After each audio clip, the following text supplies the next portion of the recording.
5, 4, 3, 2, 1, 0.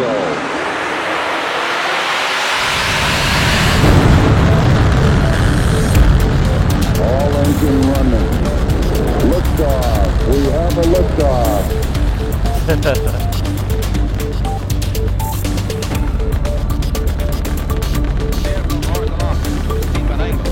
Velocity is cut by 800 feet a second, working more directly against gravity than planned.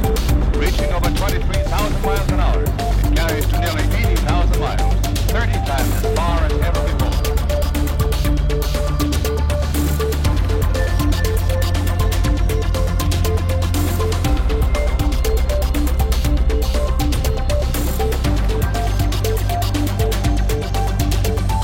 Sorti. Tu peux venir. Eh ben, ravi. Bienvenue. Merci. Ça va? Comment ça Ouais. va? Avance-toi un peu dans la lumière. Hein, Je t'en prie, je t'en parce prie. que, on ne peut pas et se la péter sur le catwalk et être dans l'ombre. Cher Guy Philippe, Cher Thierry. j'ai le sentiment que tu n'es pas venu seul et qu'on va un petit peu jouer. Est-ce que tu peux nous expliquer de quoi il s'agit? Très rapidement, moi, il y a deux films que j'ai toujours adorés. C'est 2001, l'Odyssée de l'espace, et là, on est en plein dans l'iconographie. Et c'est surtout un film encore plus philosophique, qui est Ratatouille, des studios Pixar. Et dans Ratatouille, on apprend que n'importe qui peut cuisiner. Et bien là, on va voir que n'importe qui peut innover, parce que l'innovation, c'est un processus. Et dans ce processus, il y a un truc qui est très important. Il faut s'amuser, il faut jouer. Parfois, ça marche pas. Ça va être très expérimental. C'est ce qu'on va voir maintenant. Et dans ce jeu, il y a en fait un acteur fondamental qui est là, qui se trouve en face de moi, et qui est le marché, le public, vous, très chers joueurs. On va se lancer dans un marché complètement nouveau qui est celui de l'espace pour le grand public, pour vous, membres de ce grand marché grand public. Et là-dessus, parmi vous, il y aura deux types de joueurs. Le premier, si vous en avez la fibre, si vous en avez l'envie, vous allez être ces acheteurs early adopters qui sont toujours à la recherche des signaux faibles et des Donc là, nouvelles c'est idées. Google Glass, là, hein, quand même. En plus, un petit peu vieux pour le coup. Non, non, mais c'est peut-être des early adopters qui sont restés early, en fait. Exactement, trop early peut-être. Et donc, vous avez ce goût de l'innovation, vous essayez d'être Prométhée à la recherche du feu que vous pourrez apporter d'abord pour vous et puis après pour vos autres amis, membres du public, membres de la société. Et puis à côté de ça, il y a les Cassandres, les activistes, ceux qui, oui, sont intéressés par l'innovation, mais en fait se rendent compte s'il n'y a pas parfois des problèmes, si cette solution à un problème du citoyen, en fait, elle n'engendre pas elle-même d'autres problèmes. Alors là-dessus, vous, marchez, membres du public, vous allez jouer, vous allez pouvoir voter sur Slido. Nous allons avoir des startups qui vont monter, qui vont pitcher pendant 2 minutes, qui vont essayer de montrer tout ce qu'elles ont pu faire. Ce sont des personnes qui se sont inscrites pour pouvoir jouer aujourd'hui. Elles ne savaient pas du tout ce qu'elles allaient faire il y a encore 2 heures. Elles auraient pu partir à Disneyland Paris et faire Space Mountain. Non, elles ont fait ce jeu-là. Et je pense que pour certains d'entre eux, en tout cas, ça leur a bien plu. On va le voir en tout cas, puisque maintenant on est dans cette phase active où vous pourrez jouer. Et donc, vous vous dites, est-ce que je me sens early adopter, un peu Prométhée? Est-ce que je me sens Cassandre, un petit peu en train de regarder les problèmes? Et dans cette position-là, vous allez devoir voter pour les startups que vous verrez. Et ça, vous le ferez à la fin de cette séquence. On va faire les pitchs. Mais il y aura les pitchs. Il y aura des membres du jury que vous allez voir qui vont venir, qui vont poser des questions. Et vous aussi, parce que vous êtes le marché, vous êtes l'acteur le plus important, vous pourrez également poser des questions. Alors, donc n'oubliez pas, vous êtes soit early adopter, vous êtes soit activiste. Il n'y a pas une partie du public, l'autre partie, c'est comme on veut. Hein. Vous choisissez, vous êtes a little bit rock'n'roll, vous êtes a little bit country. Et puis on va tout de suite faire monter les membres du jury. On a 3 membres du jury. Alors j'aimerais qu'ils puissent venir sur scène et qu'en quelques mots ils puissent nous dire comment ils s'appellent, quel est leur âge et quelle est leur vision du monde, leur philosophie d'investissement. Mets-toi bien dans la lumière, qu'on puisse admirer. Alors on démarre. Bonjour à tous, je m'appelle Jean, j'ai 37 ans. Et comme l'a dit Léonard de Vinci,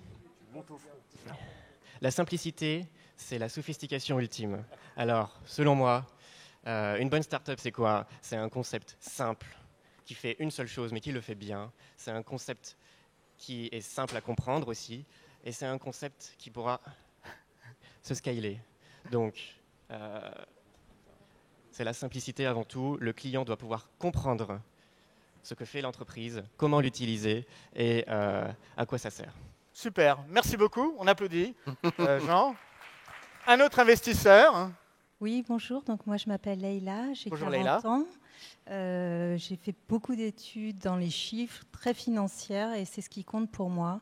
Donc ils vont devoir me prouver que tout va bien, que leur business model est cohérent, que tout se passera bien d'un point de vue financier, s'ils veulent que je puisse investir chez eux. C'est aussi simple. Très dur, dur, c'est Leïla. dur, là, On c'est va dur. faire très attention. Et là, pour encore une minute ou deux, on a, alors pas un investisseur VC, on a un activiste parmi nous. Bonjour à tous, je m'appelle Julien, j'ai 31 ans. Je suis marié, j'ai 2 enfants. Je fais très attention à leur éducation et à leur nutrition. C'est très important pour moi. Moi, si je dois résumer un petit peu ce que je vais rechercher, je pense qu'une entreprise, elle a une mission. Et une mission, c'est d'aider les humains. Et aider les humains, ce n'est surtout pas les exploiter. C'est valable pour leur labeur, c'est valable pour leur attention et leurs données personnelles et leur vie privée. Ça va être très important pour moi. Voilà. Splendide. Alors à nouveau, vous êtes bien dans cette position soit de l'early adopter, à nouveau le Prométhée qui recherche vraiment la chose la plus innovante, que vous n'avez jamais entendue. Si je voulais reprendre le mot d'ordre que Diaghilev avait lancé à Jean Cocteau, lorsque Diaghilev, le créateur des ballets russes, avait dit à Jean Cocteau, avait demandé à Jean Cocteau de dessiner les décors et les éléments de décor des ballets russes, Diaghilev lui avait dit « étonnez-moi ». Alors vous, early adopteurs, vous allez chercher cet étonnement, cette idée nouvelle, cette surprise. Et puis vous, les Cassandres, les activistes, vous allez regarder.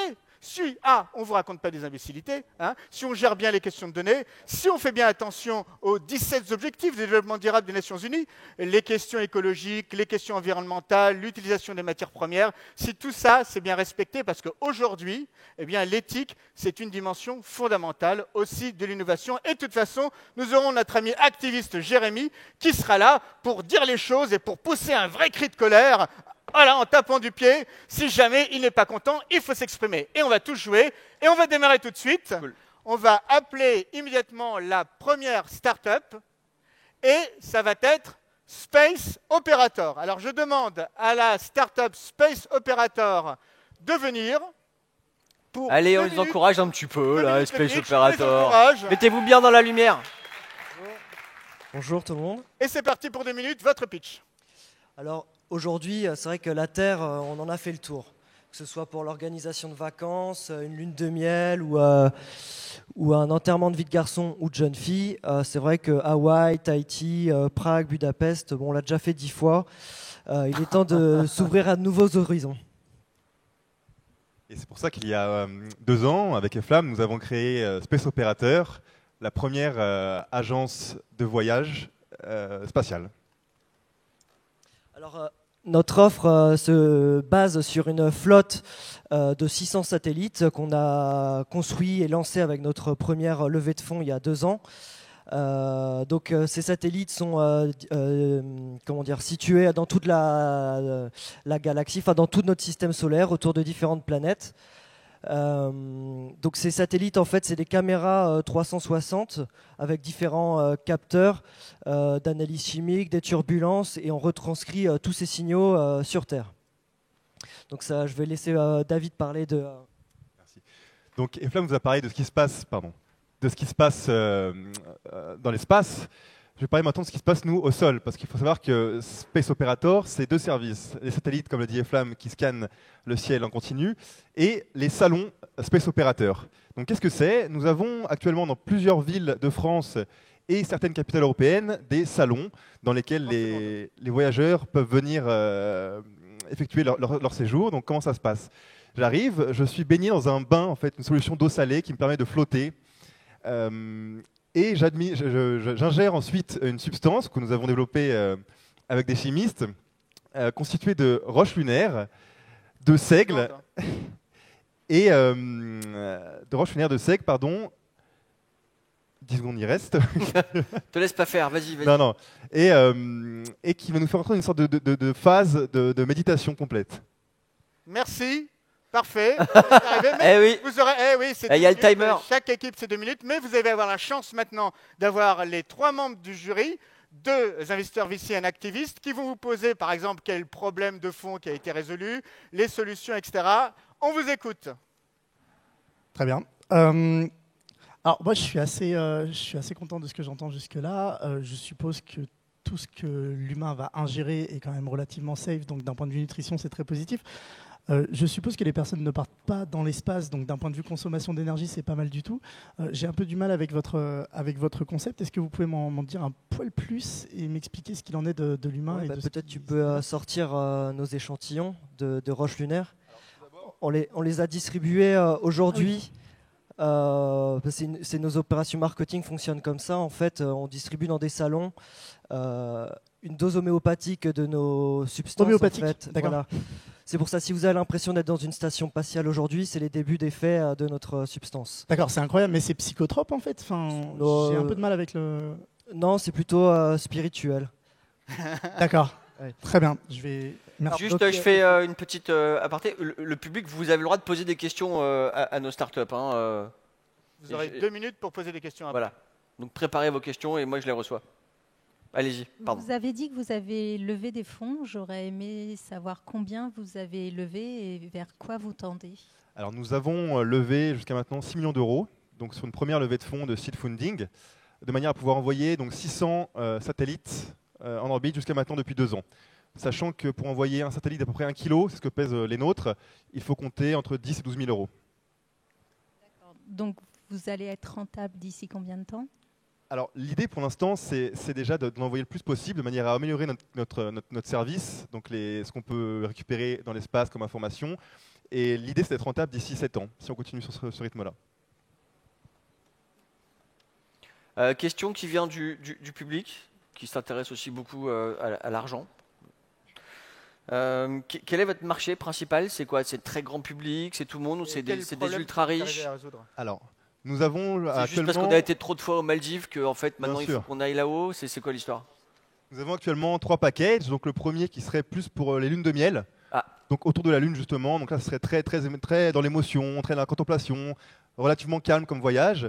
Nous aurions une solution pour les EVG, donc enterrement de vie de garçon, enterrement de vie de jeune fille, qui là serait plutôt agité dans des zones très turbulentes, sur des planètes assez.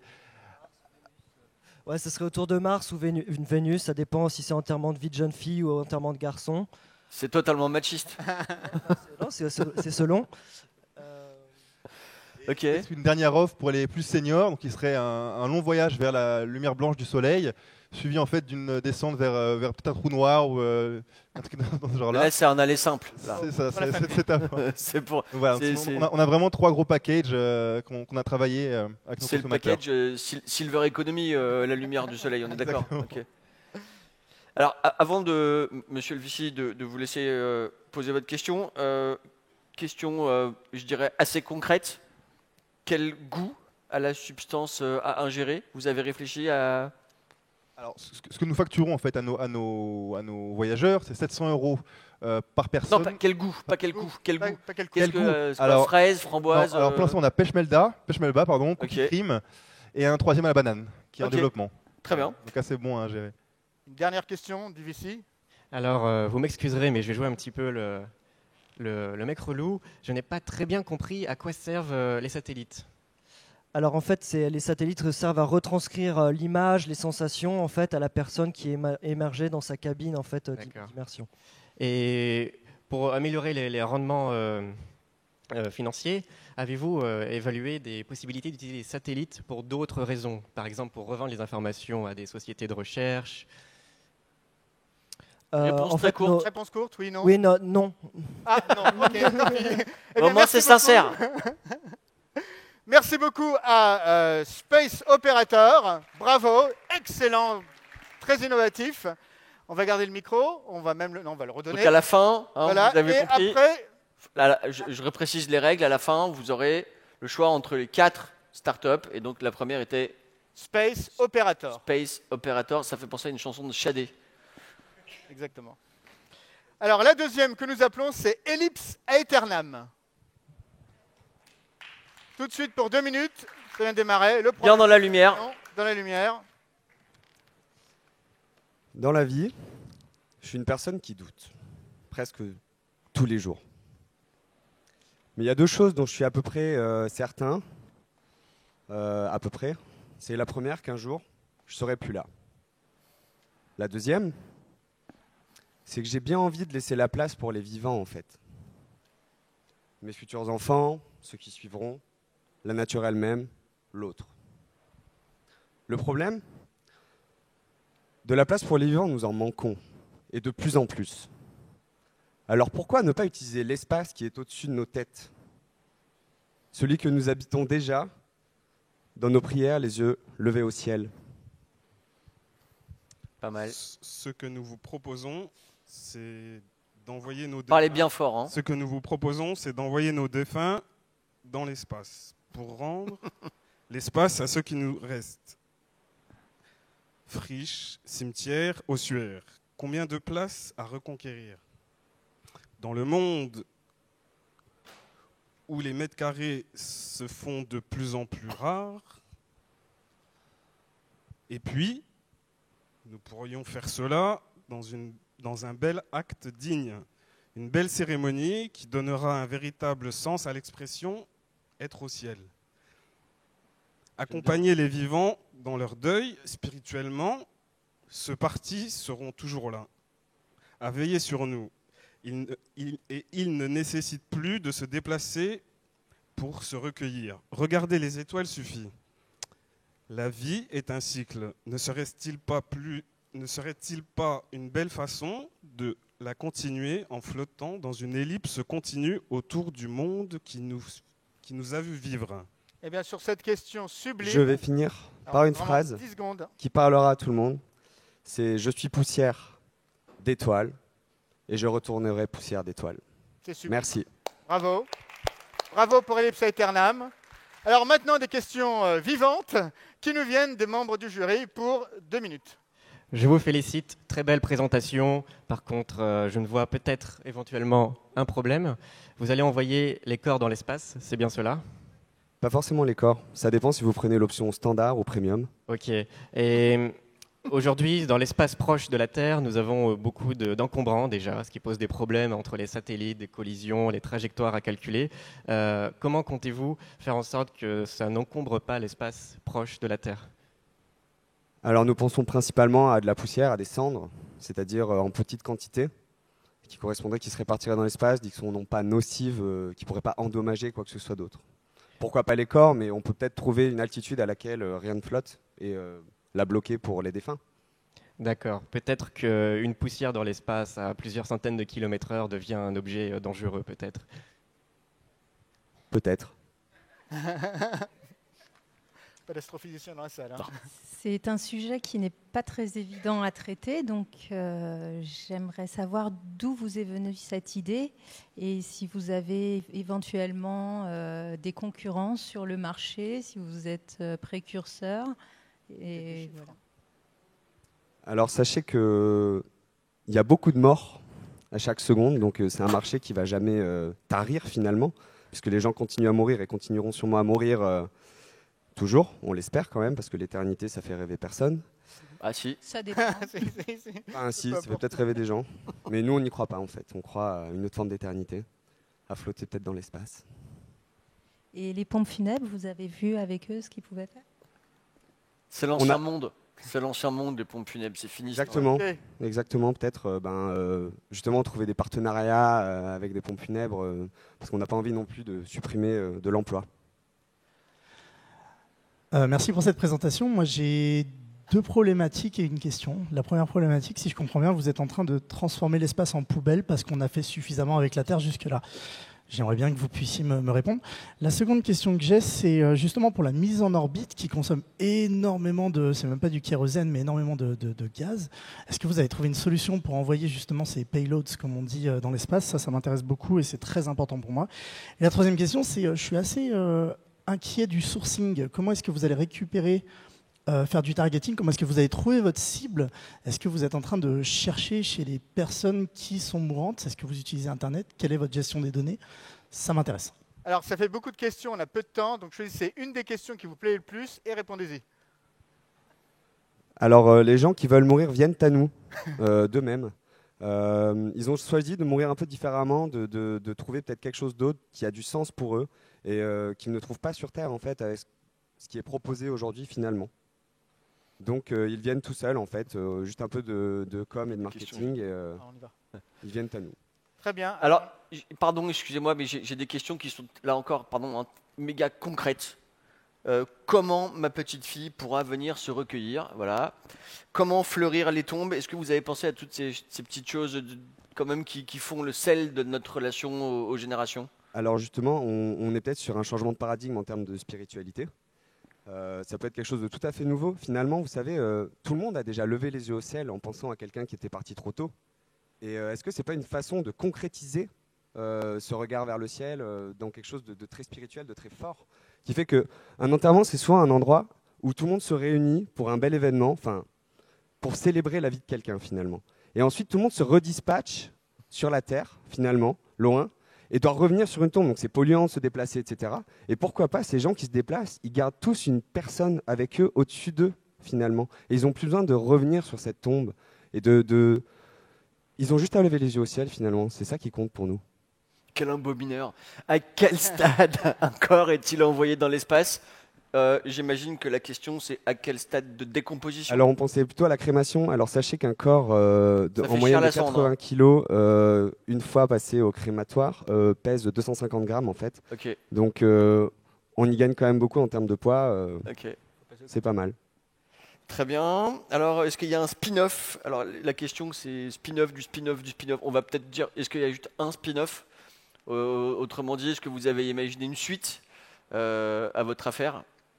Devenir des étoiles filantes, par exemple, quitte à rester dans la poésie? Alors, on pensait peut-être à une appli.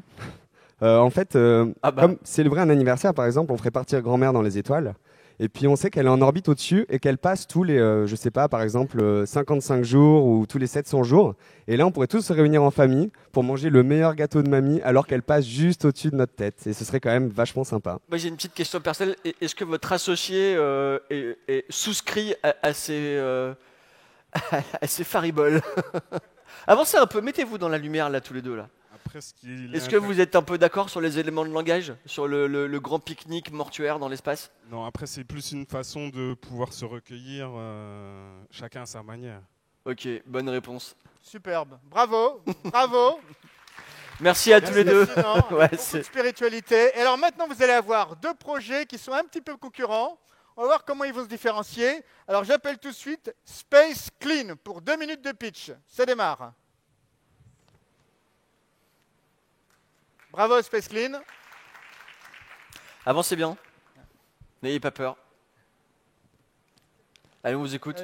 Vous avez déjà perdu 14 secondes là. Allez, hop. Donc nous, on est parti du principe que pour sensibiliser les gens aux problématiques environnementales, il fallait rendre ça beaucoup plus ludique, beaucoup plus amusant. Donc en fait, on a eu l'idée de Space Clean. Donc ce qui se passe, c'est qu'on a un satellite qui est donc dans l'espace et qui va cibler des plages, des endroits qui sont pollués sur la planète. Et à partir de ça, on va pouvoir créer des événements sportifs avec des drones pour pouvoir générer une prise de conscience générale. Donc concrètement, en fait, les gens, quand ils vont venir aux événements, ils vont pouvoir s'inscrire. Soit ils viennent avec leur propre drone, soit on peut leur en louer sur place. Et donc, il va y avoir des courses de drones où ils vont pouvoir aller récupérer les objets, les déchets sur les plages grâce... avec le satellite, en fait, on va pouvoir leur dire où sont les déchets, où sont situés les déchets sur les plages. Et puis après les courses, en fait, on va avoir un moment de tri où tous les déchets vont être triés et ensuite ils vont être distribués à nos partenaires, en fait, qui seront des agences, des entreprises qui recyclent. Et ce qui va être bien, en fait, c'est qu'avec le satellite, on va pouvoir avoir un avant et un après de l'état de la plage avant et après l'événement. Voilà. Vos associés ont quelque chose à ajouter? Commentaire? L'idée, c'est que ce soit ludique, que ça soit familial et que ça permette à tout le monde de s'amuser en prenant conscience des problématiques et après de trier de manière plus joyeuse à la maison. Très Merci. bien, bravo. Alors, Dans les temps. Absolument. On va passer tout de suite aux membres du jury. On vous écoute pour 2 minutes. C'est une très belle idée qui pourrait fonctionner. Mais est-ce que au niveau des financements, est-ce que vous serez autonome? Pourquoi avez-vous besoin d'investissement?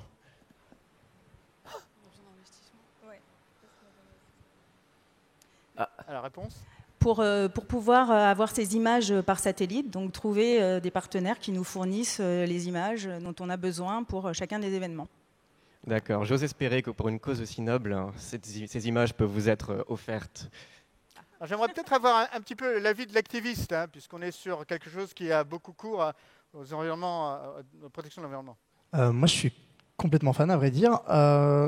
Déjà, bravo. Et ensuite, j'avais une question qui est un petit peu une question par effet de bord. Ces personnes qui s'inscrivent, en fait, qui sont des familles, qui sont des personnes qui sont éco-conscientes, je dirais, qu'est-ce que vous allez faire de tous ces registres d'inscription? J'ai très peur qu'on se retrouve avec des personnes qui soient targetées particulièrement. Je pense à ce qui s'est passé sur change.org ou Monsieur Assange, s'il nous regarde, enfin il peut pas. Il va falloir faire très attention à ça. Comment est-ce que vous allez protéger ces personnes qui viennent, qui se déplacent pour l'écologie? Je suis désolé. Déjà, elles sont inscrites, donc en fonction du nombre de personnes qui sont inscrites, il faudra dimensionner une sécurité, des périmètres, des zones et avoir effectivement une équipe pour pouvoir gérer ces personnes qui seront sur un événement public. Donc toute la législation relative aux événements publics s'appliquera. Peut-être une question de l'investisseur financier? Oui, alors j'aime beaucoup le projet. Étant maman, je suis d'autant plus impliquée aussi. Je voudrais juste savoir si vous avez prévu des offres spécifiques pour les familles, pour les enfants, quels tarifs vous allez appliquer. C'est 5 € la participation quand on a un drone et quand on n'en a pas, c'est 5 € aussi, histoire de pallier un peu au désistement, au no-show, plus la location du drone si on n'en a pas. Donc voilà, nous on considère qu'on finance l'événement à travers des mécènes plutôt, et puis des partenaires qui vont s'occuper du recyclage ensuite. On va revendre ça à des entreprises par exemple qui veulent utiliser du plastique pour faire des vêtements, des pneus qui peuvent servir à faire des ceintures, je sais pas. Mais en tout cas voilà un peu le business model qu'on compte avoir. Super. Alors peut-être qu'on a des questions du public. Ouais, une question assez intrigante. Ah non, il y en a une autre. Est-ce que vous n'avez pas peur... Ah non, elle a disparu. Si, n'avez-vous pas peur d'augmenter le nombre ou la ferveur des gens qui ne recyclent pas, se sentant pris en charge, compensés par les compétiteurs? Autrement dit, est-ce que vous mâchez le travail des gens et que vous les empêchez d'agir par eux-mêmes? Ouais, vas-y. L'idée aussi, c'est de montrer la photo avant-après. Donc, on monte la photo avant, on monte la photo après, on montre l'action qu'on a faite. Et du coup, ensuite, quand on le fait à la maison, on sait concrètement aussi que voilà, on contribue au bien-être de la planète. Est-ce que vous avez pensé à recycler vos satellites? Ce qui serait quand même...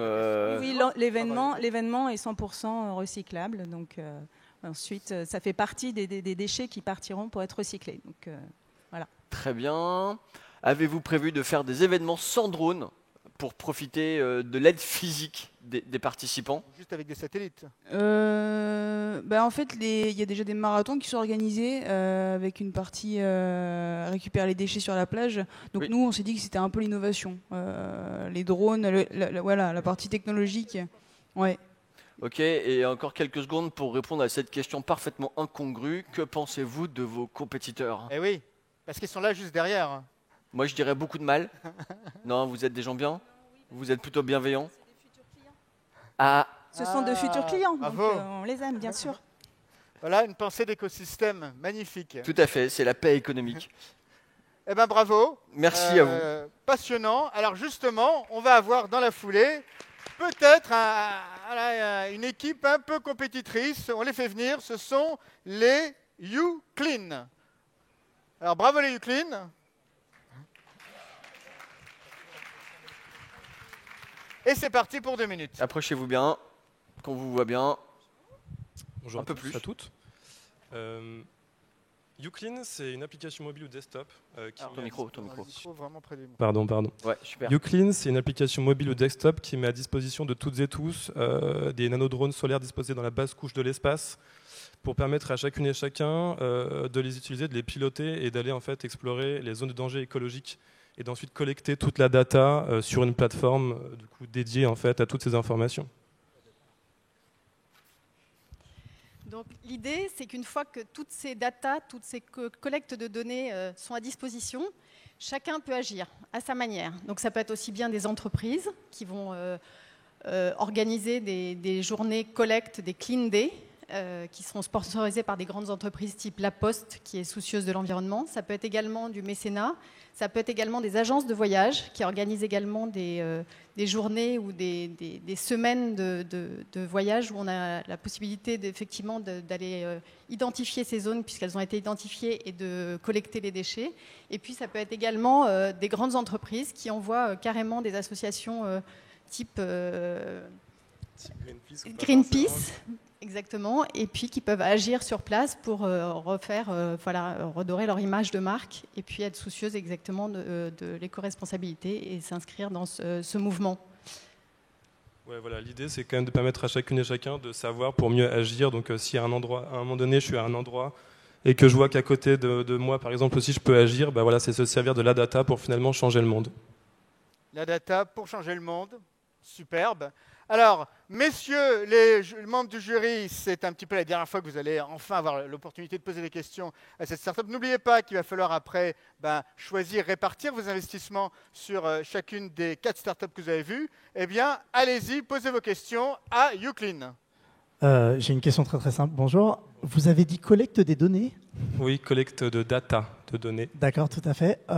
Quelles données, de quoi Du coup, l'idée c'est que chacun puisse piloter en fait ses drones et du coup aller explorer lui-même en fait des zones de la Terre qui n'ont pas forcément été explorées et du coup d'identifier en fait des zones où il y a de la pollution plastique ou autre. Et du coup de la notifier, de l'indiquer sur la plateforme et pour ensuite permettre se servir de cette donnée-là pour permettre aux entreprises, par exemple, d'organiser des séminaires dans cette zone du monde-là et aller cleaner, en fait, ou à des particuliers, par exemple, d'organiser des sessions de team building, par exemple, on peut imaginer plein de choses. Mais l'idée, c'est vraiment d'identifier, de faire savoir pour faire agir. D'accord, donc vous allez traquer qui va où ? Non, en fait, on met à disposition, pas de tout ça, non. Voilà. D'accord, vous êtes à fond RGPD. Non, l'idée c'est d'avoir des drones qui sont à disposition par Uclean, et que chacun peut piloter via son application. D'accord. Mais je peux aller au-dessus des océans, ça n'intéresse pas vraiment les gens de savoir que je vais au-dessus des océans. Enfin, je vois pas où. Je n'ai rien à cacher. Ouais, je n'ai rien à cacher, voilà, tout à montrer au contraire. Alors, très bien. Peut-être des questions justement de l'investisseur financier, peut-être autour de cette exploitation des données, j'en sais rien.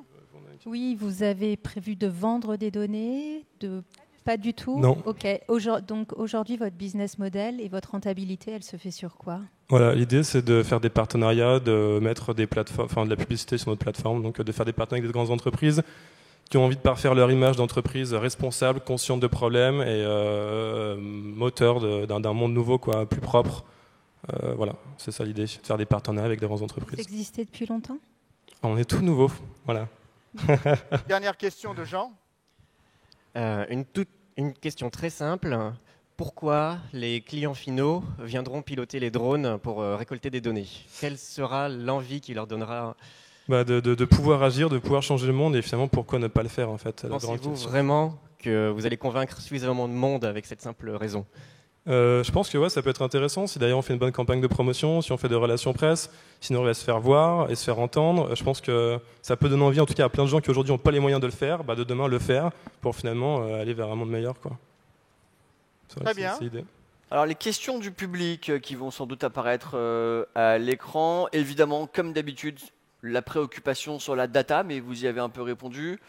Combien vous avez besoin de combien vous avez Tournez-vous bien, jeune homme, vers le public. Vous ne répondez pas. Une levée de fonds. Hop, on regarde vos parce qu'ils vont voter pour vous après. Hein. Ce que vous voulez, on prend tout, il n'y a pas de souci. On verra. Même les tickets restaurant. À minima, vous demandez combien ? 500 000 euros, c'est bien, 500 000 euros. Ok, ça avait l'air d'être vachement mûri. C'est exactement, on a vraiment réfléchi la chose. Comme chiffre. Alors, y a-t-il des limites aux espaces accessibles par les drones pour éviter les zones de conflit ? Ça, c'est une très bonne question. Vous êtes all over ou... All over. Voilà, parce qu'on est vachement haut, donc on est vraiment entre le drone et le satellite. C'est un peu un. Ok. J'ai envie de tester un nanodrone. Comment puis-je faire? Alors, avec le micro. Alors, très simplement, on s'inscrit sur la plateforme et on choisit son nanodrone et on choisit effectivement où on veut l'envoyer. Et il permettra de vous envoyer exactement toutes les images qui seront collectées et qui pourront vous informer des zones de danger écologique. Et ça vous permettra également de partager sur les réseaux sociaux pour alerter vos amis qu'effectivement ces zones sont en danger et qu'il faut agir. Alors, moi, je note une question intéressante. Les drones que vous utilisez, sont-ils polluants? Pas du tout. Ce sont des drones solaires et pour tout vous dire, nous irons les faire recharger si besoin, si nous avons des problèmes d'intermittence, dans 2 pays, la France et la Suède. Pourquoi la France et la Suède? Parce qu'en Suède, il y a beaucoup de soleil. Pas du tout. J'ai besoin de mon tissage, s'il vous plaît. Parce que ce sont les 2 pays au monde qui ont la plus faible production de CO2. Vous ne le saviez pas, mais maintenant vous le savez. Donc voilà, par kilowattheure produite, la France et la Suède. Vous le saurez dans les dîners mondains, vous pourrez le dire. C'est pas du tout le genre de l'audience de traîner dans les dîners mondains, je sais pas de quoi vous parlez. Alors, vos week-ends de police. Voilà, dans vos EVG. Très bien. Eh ben, bravo à Uclean. Et maintenant, merci de vous inscrire dès maintenant sur notre plateforme. Voilà. Maintenant, c'est la phase la plus importante de tout ce que nous venons de vivre au cours des quelques dernières minutes. On peut redonner le micro. Je vais me permettre, alors, d'une part, dans l'audience va devoir voter. Alors, ceux qui sont...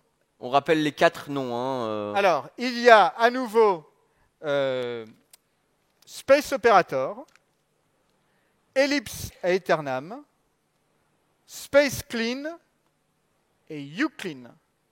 Et vous allez voter en votre âme et conscience, comme d'habitude, en vous positionnant comme soit je suis un early adopter, je cherche Prométhée, je cherche le feu, l'idée nouvelle, la chose la plus étonnante, ou alors vous allez voter en tant que Cassandre. Je veux voir quels sont les problèmes. Donc là, le vote va se faire. Entre-temps, il reste environ 2 minutes de vote. Alors, les investisseurs. Ouais. Il faut la répartition finale. Ok, donc toi, ton préféré c'est celui-là. Ok, d'accord. Ok. Donc Slido, vous allez sur vote Pulse.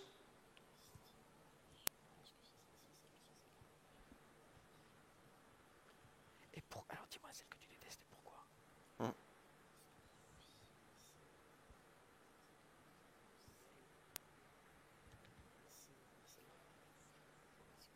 y a problème de données.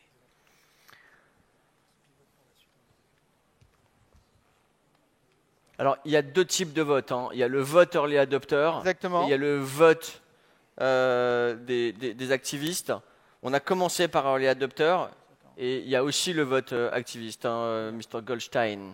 Et absolument. Et puis il y a le résultat de nos investisseurs ici. Tout à fait. Et on va voir pour qui les investisseurs se sont prononcés. Les chiffres qui sont intéressants. Et puis on va voir également ce que vont dire les activistes, parce qu'ils ont leur caisse de résonance, et les activistes ce qu'ils ont aimé et ce qu'ils n'ont pas aimé. Alors, les activistes, ceux qui sont dans la salle et qui se sont sentis activistes, ont voté. Et roulement de tambour, on va avoir les résultats. Peut-être pas. Ça ne saurait tarder, on me glisse. C'est mieux que l'Eurovision. Alors, en 1, c'est Space Clean. Space Clean pour les activistes. Pour les activistes. Et alors maintenant, deuxième roulement de tambour. Non, en deuxième, pour les activistes, c'est Space Operator, excusez-moi. Space Operator, d'accord. En troisième, c'est Uclean. Et bien, en quatrième, c'est donc Ellipse Aeternam. Ellipse Aeternam. C'était osé, mais les activistes... Moi, j'ai apprécié cet aspect philosophique et religieux. Ok, et... Ça, c'est le vote des activistes. Est-ce que l'huissier de justice qui me parle dans l'oreillette a les résultats pour les early adopters?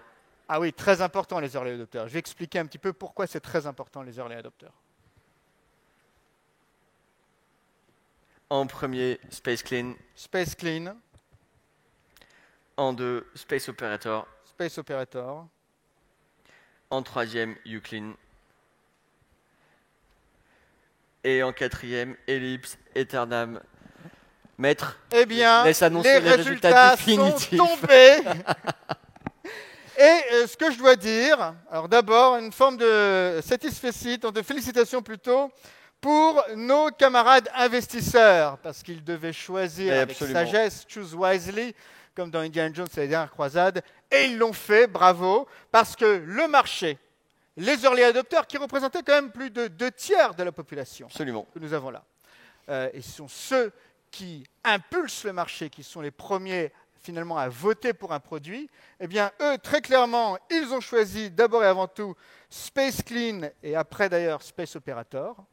Donc ça, c'est ce que dit le marché initialement. Et ce qu'ont dit les investisseurs, pas tous exactement de la même façon, donc Leila, elle a choisi d'abord Space Clean, donc bravo. Et par contre, après, elle a pris Uclean. Donc, dans le portfolio. Et elle a mis 0 pour Space Operator, qui est pourtant rêvé numéro 2. Donc, pas mal, mais le marché n'a pas été complètement sorti.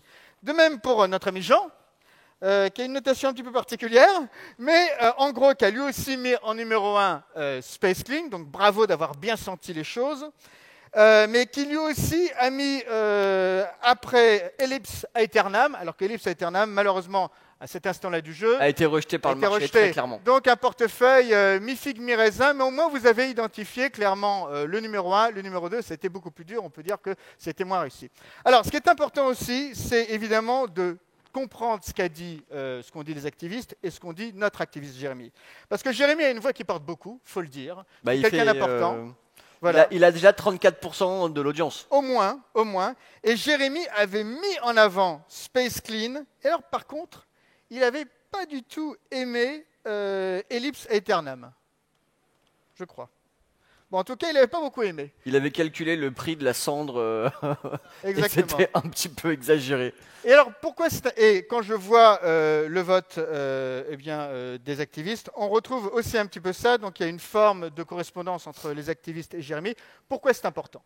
Parce que oui, au démarrage, il y a un marché qui émerge et effectivement, les venture cap, à peu près, ont bien vu le grand gagnant. Ils n'ont pas vu après, mais au moins, ils n'ont pas perdu toutes leurs billes. Mais ce qui compte après, c'est qu'il n'y ait pas des effets d'externalité négatives, de problèmes du monde qui émergent. Et c'est là où le vote des activistes, 2/3 des gens qui sont dans cette salle, est très important parce que c'est très bien de démarrer fort, mais si au bout de quelques années, eh bien, on se rend compte qu'il y a des problèmes, eh bien, c'est tout un marché qui peut s'effondrer. Et c'est pour ça qu'il faut désormais prendre à la fois en compte la vue des early adopters, et que les VC doivent l'écouter, mais aussi également écouter la vue des activistes. Alors peut-être si on a encore 2 minutes ou 2, peut-être on peut appeler un représentant de Ellipse Aeternam pour s'exprimer rapidement. Parce qu'une chose, je me permets de prendre le micro, ah ben il l'a déjà. Ils ont sans doute raison trop tôt. Voilà. Une chose qu'il faut, c'est que dans ce type de compétition, les vrais gagnants sont ceux qui ont perdu les premiers. Comme on dit dans la Silicon Valley, fail often, fail fast, parce que plus on se plante, plus on apprend. Fail better. Et fail better. Et moi, j'aimerais juste poser la question un petit peu donc, dans ce jeu un peu complexe. Alors, sachant, il faut le dire, bravo quand même à tous ceux qui ont participé, parce qu'il y a encore 2 heures, ils ne savaient pas du tout sur quoi moi, j'aurais voté pour vous, moi. Juste avoir un petit peu votre impression de ce jeu. Qu'est-ce que vous avez appris? Qu'est-ce que l'équipe d'Ellipse Aeternam a appris de tout ce processus incroyable? Peut-être le monde n'est-il pas prêt pour un tel changement de paradigme spirituel. Donc peut-être un peu trop en avance finalement. Cette histoire de se mettre dans l'espace après la vie finalement. Nous, on est parti très loin dans des notions très, on va dire... ouais, spirituel, il y a quelque chose de... Par exemple, là, on dirait un peu une bague, comme si on épousait l'espace. Absolument. Des choses comme ça, quoi. Enfin, vraiment, voilà, cette petite étoile, ça aurait pu être vous. Peut-être pas maintenant, à voir. Eh ben, bravo, d'abord, bravo à Ellipse Aeternam. Merci de nous avoir laissé la chance de nous exprimer. Et ce que vient de dire le représentant d'Ellipse Aeternam est extrêmement important. Bill Gross, qui est le patron de Idea Lab, dans un TED Talk que vous pouvez regarder, a identifié quelles étaient les startups de leur portefeuille de plus de 100-150 startups qu'ils avaient essayé d'incuber, ceux qui avaient marché, ceux qui n'avaient pas marché. Ils ont regardé plein de paramètres. Le paramètre le plus important qu'ils ont trouvé, ce n'est pas la qualité de l'équipe, ce n'est pas la qualité du financement, c'est le timing de l'idée. Et là, ce que vient de trouver en 30 secondes le représentant d'Ellipse Eternam me fait penser que la prochaine aventure d'Ellipse Eternam sera la bonne idée au bon moment et que là, ça va faire un carton plein. Bravo, et bravo à tous, bravo à cette participation, à cette explosion de créativité, et bravo pour la voix du public aussi. Merci beaucoup Guy Philippe, merci à nos venture capitalistes, capitaux.